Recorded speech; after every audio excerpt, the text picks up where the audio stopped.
नमस्कार दोस्तों, मेरा नाम कपिल सिक्का है। स्वागत है आपका स्टडी आई के एजुकेशन प्लेटफॉर्म में। कॉन्स्टिट्यूशनल अमेंडमेंट सीरीज में आज हम करेंगे 14th अमेंडमेंट। आशा करता हूँ 13 अमेंडमेंट जो हमने किए हैं वो आपको अच्छे से याद हो गए होंगे। बहुत इंटरेस्टिंग मैं अमेंडमेंट्स आपको बता रहा हूँ, पीछे की कहानी मैं आपको बता रहा हूँ, बैकड्रॉप बता रहा हूँ, तो इससे आशा करता हूँ कि जो अमेंडमेंट्स हैं वो आपको अच्छे से याद हो रहे होंगे। 14th अमेंडमेंट 1962, जैसे अभी हम बहुत 3-4 अमेंडमेंट से देख रहे हैं कि मर्जर हो रहा है यहाँ पे, एक्सेशन हो रहा है यहाँ पे अलग अलग स्टेट्स का, तो अलग अलग एरियाज का। तो ऐसे में 14th अमेंडमेंट भी उसी एक्सेशन का एक इंपॉर्टेंट पार्ट है।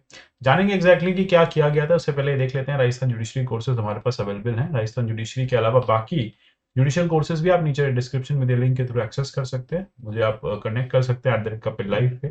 यहाँ पे आपको सारे पीडीएफ मिल जाएंगे। @कपिल सिक्का ट्विटर हैंडल पे आप मुझे फॉलो कर सकते हैं। थोड़ी सी हिस्ट्री जान लेते हैं।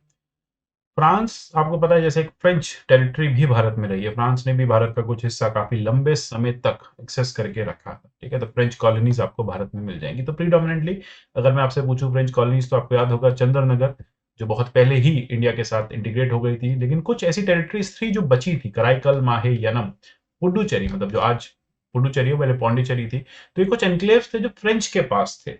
अब हुआ क्या एग्जैक्टली कि जो इंडिया फ्रांस ने 16 अगस्त 1962 को एक इंस्ट्रूमेंट ऑफ एक्सचेंज साइन किया और कहा कि जो भी फ्रांस के पास इंडियन टेरिटरीज हैं वो फ्रांस जो है वो इंडिया को देने को तैयार है, क्योंकि इंडिया की उस पर फुल सोवरेनिटी है। ये बेसिकली जो 62 में हुआ था, ये ऑलरेडी एक पहले ट्रीटी साइन हो चुकी थी 1956 में। Treaty between republic of France and India establishing cession by French republic to the Indian union of French establishment in India. यहाँ पे दोनों कंट्रीज ने मिलकर साइन किया कि क्योंकि 1947 में इंडिया जो है आजाद हो गया, फ्रांस ने भी एक कॉमन डिक्लेरेशन बना दिया था कि हम फ्रांस जितनी भी ट्रीटी, जितने भी हमारे एरियाज हैं इंडिया में, जितने भी हमारी कॉलोनीज है इंडिया में, उन सबको हम छोड़ के या फिर ट्रांसफर कर देंगे इंडियन गवर्नमेंट को। अल्टीमेटली 21 अक्टूबर 1954 को उसी को कंक्लूड किया गया और फाइनली ये कहा गया कि जो जितनी भी हमारे पास टेरिटरीज अभी बची हैं यहाँ पे, पुडुचेरी, यनम वाली जो एरियाज हैं, वो सब हम दे देंगे भारत को। भारत के पास वो टेरिटरीज आ गई थी 1962-63 में। अब 62 में जब उन टेरिटरीज को इंडिया के साथ इंटीग्रेट करना था, तो एक कॉन्स्टिट्यूशनल अमेंडमेंट जैसा हम देखते आ रहे हैं मैंडेटरी हो गया। तो 14th अमेंडमेंट एक्ट 1962 जो है वो फाइनल किया गया, उसे पार्लियामेंट ने पास किया। उसका मुद्दा क्या था? मुद्दा ये था कि जो पौंडीचेरी है, कराईकल है, माहे है, यनम है, इन्हें इंडियन यूनियन के साथ इमीडिएटली मर्ज किया जाए, इंडियन यूनियन के का पार्ट बनाया जाए, इंटीग्रेट किया जाए। लेकिन इनको इंटीग्रेशन कैसे किया जाए? एक यूनियन टेरिटरी के फॉर्म पे, यानी पौंडीचेरी को एक यूनियन टेरिटरी बनाएंगे और ये तीनों जो बाकी एरियाज हैं, ये फ्रेंच डोमिनेंट एरियाज जो हैं, यहाँ पे फ्रेंच पॉपुलेशन आपको दिखेगी, ये पुडुचेरी के साथ ही हम रख देंगे। तो इसके लिए कुछ चेंजेस करने पड़े। ठीक है, तो सबसे पहले तो हमने क्या किया, आर्टिकल 239 ए ऐड किया कॉन्स्टिट्यूशन में, जो आज भी एग्जिस्ट करता है और यूनियन टेरिटरी ऑफ पुडुचेरी को एडमिनिस्टर करता है। तो इसके लिए यही आर्टिकल है। जैसे मैं बात करूं आपसे 239 डबल ए की, ये एनसीटी दिल्ली के लिए है, ऐसे 239 ए जो है वो लाया गया था पुडुचेरी के लिए। इसके अलावा कुछ और चेंजेस किए गए। आपको याद होगा लोकसभा के केस में आर्टिकल 81 में क्लियरली मेंशन है कि लोकसभा में 20 मेंबर्स जो होंगे वो यूटीज के होंगे। अब क्योंकि ये सीट्स फुल थी उस टाइम, तो उस टाइम यूटीज बहुत ज्यादा थी, तो ये सीट्स फुल थी। तो अब पुडुचेरी को जब यूटी बनाया गया, तो पुडुचेरी की लोकसभा में रिप्रेजेंटेशन कैसे लाएं? ये तो पॉसिबल नहीं हो पा रहा था, क्योंकि 20 सीट्स थी उस समय। हिमाचल भी एक यूटी था, हिमाचल को अलॉटेड थी, बाकी एरियाज को अलॉटेड थी।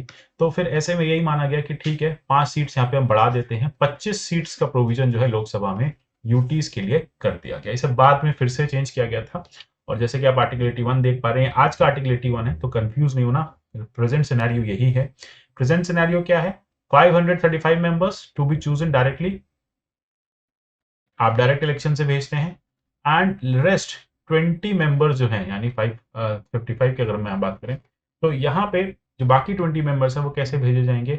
वो भेजे जाएंगे आपके यूटीज के थ्रू। ठीक है, इस तरह से फाइनल जो है आपकी असेंबली जो है वो लोकसभा जो है वो अपॉइंट इलेक्ट होती है। तो लोकसभा को हम कहते हैं हाउस ऑफ पीपल।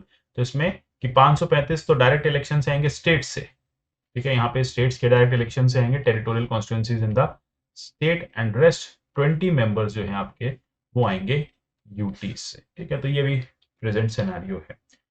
अब इसके अलावा जैसा कि मैंने आपको कहा 239 ए भी ऐड किया गया, 240 में भी कुछ चेंजेस लाए गए। 239 ए में क्या लिखा गया कि पार्लियामेंट जो है by law can create UT of Manipur, Tripura, Goa, दमन, दीव, पुडुचेरी। इनके लिए क्या होगा? इनके लिए प्रोविजन स्पेशल बनाए जाएंगे। तो अभी ये ओवर द टाइम चेंज होता रहा, जैसे कि आप देख रहे हैं मणिपुर स्टेट बन गया, त्रिपुरा स्टेट बन गया, गोवा 86 में स्टेट बन गया, दमन एंड दीव जो है उसका जो एडमिनिस्ट्रेशन है वो अलग से किया गया। तो अल्टीमेटली हिमाचल प्रदेश स्टेट बन गया। तो ये फाइनल 239 एक किस शेप में आया? 239 जो है वो बात करता है एडमिनिस्ट्रेशन ऑफ यूनियन टेरिटरीज की, और 239 ए स्पेसिफिकली बात करता है यूटी ऑफ पुडुचेरी की। अब ये क्या कहता है? ये कहता है कि एक पुडुचेरी की एक यूनियन टेरिटरी होगी, बॉडी होगी, यहाँ पे एक इलेक्टेड या पार्टली नॉमिनेटेड एक लेजिस्लेचर बैठेगा। तो जैसे कि आपको पता है पुडुचेरी में भी जो एक ऐसी यूनियन टेरिटरी है जहां पे लेजिस्लेचर है, लेजिस्लेटिव असेंबली है। सिमिलरली दिल्ली भी एक ऐसी यूनियन टेरिटरी एनसीटी है जहां पे आप देखेंगे कि एक लेजिस्लेटिव असेंबली है। ठीक है, तो पुडुचेरी में क्लियरली कहा गया कि यूनियन टेरिटरी है, यहाँ पे एक लेजिस्लेटिव असेंबली है, मतलब लेफ्टिनेंट गवर्नर भी है यहाँ पे, और साथ साथ यहाँ पे एमएलए भी अब इलेक्टेड बाय द पीपल बैठते हैं। काउंसिल ऑफ मिनिस्टर्स होंगे, यानी सीएम बनेंगे एक साथ साथ, उनके पास कुछ पावर्स होंगी, फंक्शंस होंगे, तो दोनों जो है मिल बांट के फंक्शंस को चलाएंगे, और जो भी लॉ समय समय पे आता रहेगा उसके अकॉर्डिंग काम होगा। ठीक है, तो यहाँ पे इस कॉन्स्टिट्यूशन को अमेंड करके आर्टिकल 239 ए इंसर्ट करके पुडुचेरी के लिए स्पेशल प्रोविजंस, या फिर आप कहें एक एडमिनिस्ट्रेटिव, स्पेशल नहीं हम बोलेंगे, हम बोलेंगे एडमिनिस्ट्रेटिव प्रोविजंस जो है वो रखे गए। और वो एडमिनिस्ट्रेटिव प्रोविजन कहाँ मेंशन है? याद रखिएगा, आर्टिकल 239 ए में मेंशन है। जब जब पुडुचेरी को लेके कोई भी इशू होता है, या सेंटर स्टेट के बीच का, सेंटर या फिर पुडुचेरी का बीच का, यूटी के बीच का कोई टसल होता है, तो बार बार न्यूज़पेपर्स में आपको इस आर्टिकल का मेंशन मिलता है। तो इसको 14th अमेंडमेंट से हमने ऐड किया था। तो आशा करता हूँ टॉपिक आपको क्लियर होगा। मिलेंगे अगले सेशन में 15th अमेंडमेंट के साथ। तब तक के लिए good bye, take care and God bless you all.